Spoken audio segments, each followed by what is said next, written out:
बिस्मिल्लाहिर्रहमानिर्रहीम इन्नल्लज़ीना यअकुलूना अम्वालल यतामा ज़ुल्मन इन्नमा यअकुलूना फ़ी बुतूनिहिम नारा सयस्लौना सईरा। इन्नल्लज़ीना बेशक वो लोग यअकुलूना अम्वालल यतामा जो यतीमों का माल नाहक खाते हैं, ज़ुल्मन इन्नमा यअकुलूना फ़ी बुतूनिहिम नारा वो अपने पेट में निरी आग भरते हैं, सयस्लौना सईरा और कोई दम जाता है भड़कते दहकते आतिश गदे में चले जाएंगे। ये वईद है उन लोगों के लिए जो यतीमों का माल खा जाते हैं। मना फरमा दिया। और कुरान पाक ने तो तंबीह भी की, पहले तंबीह की, इससे पहली आयत में तंबीह अल्लाह ने की कि फरमाया वलियख्शल्लज़ीना लौ तरकू मिन खल्फिहिम ज़ुर्रियतन दिआफ़न खाफ़ू अलैहिम फलियत्तकुल्लाह वलियक़ूलू क़ौलन सदीदा। कि जब तुम उस वक्त से डरो कि जब तुम्हारे बच्चे छोटे होंगे, तुम औलाद छोड़ जाओ इस हाल में और तुम्हें मौत आ जाए और तुम्हारी यह ख्वाहिश और तमन्ना है कि मेरे बच्चों से कोई ज्यादती ना करे, मेरे बच्चों के साथ कोई ज्यादती ना करे। जैसे तुझे यह खतरा है, अगर अल्लाह ने तुझे इन यतीमों पर कफील बना दिया है तो इनका माल ना खाओ। ये ख्याल कर कि ये तेरी औलाद है, अपनी औलाद की तरह उनमें तकसीम कर।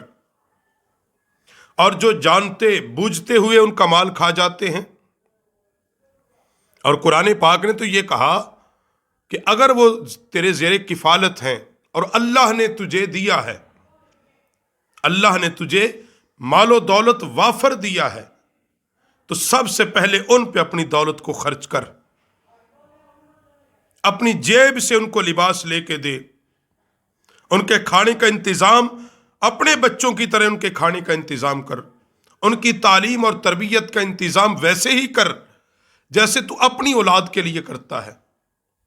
जिस स्कूल, जिस कॉलेज, जिस मदरसे, जिस मस्जिद में तू अपने बच्चे को भेजना पसंद करता है, उस यतीम बच्चे के लिए भी वही कुछ पसंद कर। ईमान ये है।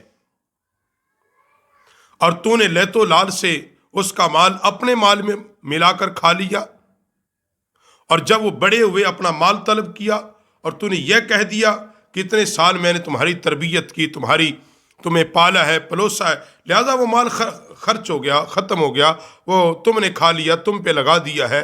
तो कुरान कहते हैं इन्नल्लज़ीना यअकुलूना अम्वालल यतामा वो जो यतीमों का माल नाहक खाते हैं, जो खाते हैं, जो इस पेट में भरे जाते हैं, इन्नमा यअकुलूना फ़ी बुतूनिहिम नारा वो क्या कर रहे हैं? बज़ाहिर तो वो रोटी खा रहे हैं, फल खा रहे हैं, बज़ाहिर तो यही कुछ, मगर दर हकीकत क्या है? इन्नमा यअकुलूना फ़ी बुतूनिहिम नारा अपने पेट के अंदर आग भर रहे हैं। कौन सी आग? जहन्नुम की आग। बज़ाहिर वो घर, बंगले, कोठियां तामीर कर रहे हैं उस पैसे से, मगर दर हकीकत वो अपने लिए जहन्नुम की घाटी तैयार कर रहे हैं, जहन्नुम की वादी तैयार कर रहे हैं। एक बात याद रखो, दो चीजें जो इंसान खाता है, मैंने अपनी जिंदगी में कभी उसको बचते हुए नहीं देखा, तबाही उसका मुकद्दर होती है। एक यतीमों का माल और दूसरा सूद का पैसा। दोनों चीजों से अल्लाह ने सख्ती से मना किया है, दोनों चीजों से सख्ती से मना किया है। दोनों के बाद जहन्नुम की वाइद सुनाई है, दोनों के बाद कहा जो तुम ये कर रहे हो ये तुम्हारे लिए अच्छा नहीं है, ये सौदा तुम्हें महंगा पड़ेगा, आखिरत खराब कर रहे हो। सयस्लौना सईरा फिर कोई दम जाता है, मौत तो बिलाखिर तुम्हें आ जाएगी ना, मौत से तो कोई नहीं तुम्हें बचा सकता। फिर कहां जाना है? पेट में पहले तुमने आग भरी हुई है, पहले ईंधन भरा हुआ है, दोज़ख का बालन पहले उसके अंदर डाला हुआ है।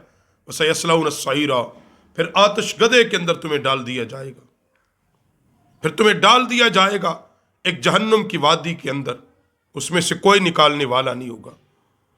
कयामत के दिन एक एक पाई का हिसाब तुम्हें देना होगा, एक एक पैसे का हिसाब देना होगा। नबी करीम सल्लल्लाहु अलैहि वसल्लम ने तो यतीमों के साथ मोहब्बत का पैगाम दिया, یہ جہاں تک تعلق یتیموں کے حقوق کا ہے، اگر جدید دور میں دیکھیں اس کو سوشل ویلفیئر بھی کہا جا سکتا ہے۔ اسلام پابند کر رہا ہے کہ کوئی کسی کی جائیداد نہ کھائے، پیسہ نہ کھائے، ایک پیسہ بھی نہ کھائے۔ اسے شعور ہے یا نہیں ہے، اسے سمجھ ہے یا نہیں ہے؟ جب تمہارے پاس جو چیز ہے وہ بطور امانت ہے، وہ لوٹانی پڑے گی۔ اسی طرح حضرت رابعہ بصری نے کہا تھا کہ جہنم میں آگ آدمی خود اپنے لیے لے کے جاتا ہے۔ پوچھا کیسے؟ فرمایا جب وہ حرام کھاتا ہے پیٹ میں بھرتا ہے، تو حرام جو بھرتا ہے وہ حقیقت میں آگ ہی بھرتا ہے۔ اس لیے عزیزان من، جو قرآن پاک کی یتیموں کے حقوق کا باب یہاں پہ مکمل ہوا کہ یتیموں کے حقوق جو قرآن بیان کرتا ہے کہ اگر تم ان کے سرپرست ہو، تمہارے زیر کفالت ہیں، پھر تم پر لازمی ذمہ داری اللہ نے یہ ڈال دی ہے تمہارے کندھوں پر کہ ایک پیسہ بھی اس میں سے نہ کھایا جائے، پورے ان کو لوٹا دیے جائیں۔ اگر تم نے ایک پیسہ بھی کھایا تو قیامت کے دن اس کے بدلے میں نیکیاں دے کے جان چھڑانا پڑے گی۔ اگر نیکیاں نہیں ہوں گی پھر ان کے گناہ تمہیں مل جائیں گے، ان کے گناہ تمہارے کھاتے میں ڈال دیے جائیں گے۔ تو اللہ رب العالمین ہمیں حقوق یتامہ اور یتیموں کے حقوق سیکھنے کی توفیق بخشے۔